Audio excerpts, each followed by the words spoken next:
بعد ما خرجت كل المنتخبات العربية من نهائيات كأس العالم المقامة في قطر، تتجه العيون على فريق واحد وقد يكون الحصان الأسود في البطولة. عم نحكي عن المنتخب المغربي يلي نجح بخطف الأنظار في هذه البطولة وتصدر مجموعته ليذهب بعيدا بمواجهة إسبانيا في الدور ال16 من البطولة. عشان هيك جبت لكم توقعات للمنادي أبو علي الشيباني عم يحكي فيها إنه المنتخب المغربي سوف يكون الحصان الأسود ويصل إلى المباراة النصف نهائية في مونديال قطر 2022. فتابع الحلقة الأخير حتى تعرف توقعات المنادي أبو علي الشيباني حول المنتخب المغربي. وإذا بعدك ما حضرت جميع توقعات وتنبؤات المنجمين حول المنتخب المغربي وخاصة تنبؤات مسلسل سيمسون، رح اترك لكم جميع التوقعات بصندوق الوصف. بتمنى عليكم تشاهدوها لأنه حلقات مثيرة للجدل. معكم سمر جوني من قناة المتنبئ. ضوي زر اللايك واشترك بالقناة وخلينا نبلش الموضوع.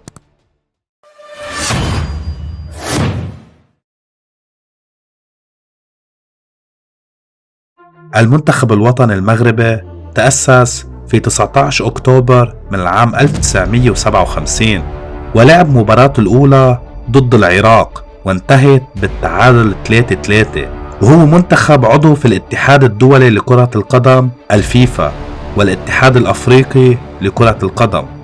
تشرف عليه جامعة الملكية المغربية لكرة القدم يلي تأسست في العام 1956، ويلقب منتخب المغرب باسم أسود الأطلس، وألوان الفريق الحمراء والخضراء الممثلة بألوان العلم المغرب، ورمزه الأسد البربري.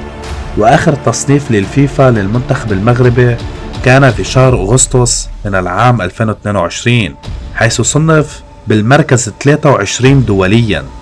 أما عن عدد مشاركاته في كأس العالم فكانت 6 مرات، وأولها كانت في سنة 1970.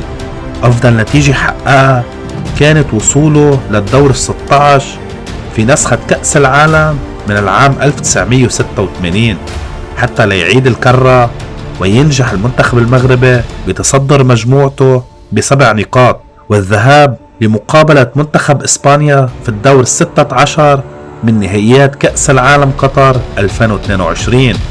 واستطاع المنتخب المغربي بحصد الأنظار عالميا، كون المنتخب العربي الوحيد يلي نجح بعبور دور المجموعات، بل استطاع أيضا أنه يتصدر مجموعته بعد ما فرض سيطرته على كبار أوروبا، حيث واجه المنتخب الكرواتي وانتهت النتيجة بالتعادل السلبي، حتى في المباراة التالية يحدث المفاجأة الكبرى ويفوز على المنتخب البلجيكي المصنف ثاني عالميا، ونجح بختام المجموعة بمواجهة كندا والانتصار عليها 2-1 ليخطف الأضواء ويكون الحصان الأسود بالبطولة.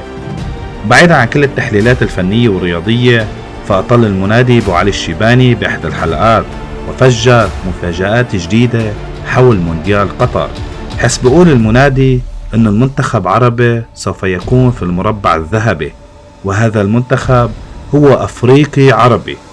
كلنا بنعرف أنه هناك فريقان عربيان كانوا يمثلان العرب والقارة الأفريقية، وهما تونس والمغرب، ومع خروج تونس من دور المجموعات فتبقى الفريق المغربي، ومع اجتيازه لدور المجموعات ثم تأهله للدور ال16 ليواجه إسبانيا وفوز على منتخب اللاروخا حتى يصل إلى المباراة الربع نهائية. فنحن قاب قوسين وأدنى أنه يتحقق التوقع ونشوف المنتخب المغربي في المربع الذهبي، أي في المباراة النصف نهائية.